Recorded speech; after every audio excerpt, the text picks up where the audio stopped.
जीवन की सीख, चिद्दिया का घोंसला। सर्दियां आने को थीं और चिन की चिद्दिया का घोंसला पुराना हो चुका था।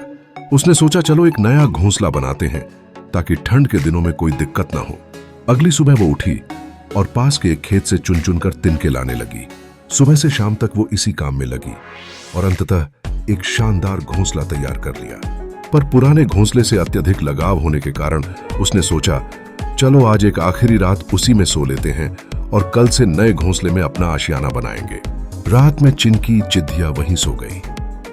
अगली सुबह उठते ही वो अपने नए घोंसले की तरफ उठी, पर जैसे ही वो वहां पहुंची उसकी आंखें फटी की फटी रही गईं। किसी और चिद्दिया ने उसका घोंसला तहस नहस कर दिया था। चिनकी की आंखें भर आईं, वो मायूस हो गई। आखिर उसने बड़ी रिधे मेहनत और लगन से अपना घोंसला बनाया था और किसी ने रातों रात उसे तबाह कर दिया था। पर अगले ही पल कुछ अजीब हुआ।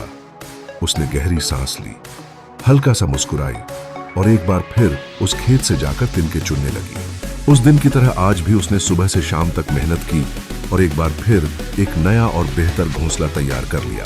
जब हमारी मेहनत पर पानी फिर जाता है तो हम क्या करते हैं?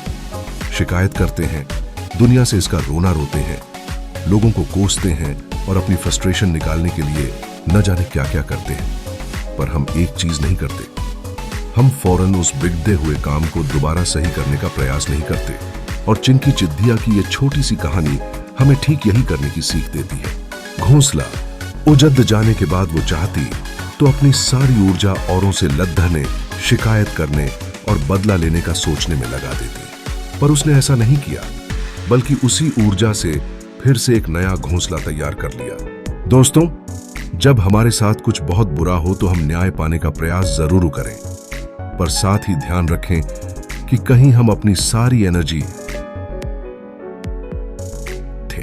फ्रस्ट्रेशन, गुस्से और शिकायत में ही न गंवा दें। ऐसा करना हमें हमारे ओरिजिनल लॉस से कहीं ज्यादा नुकसान पहुंचा सकता है।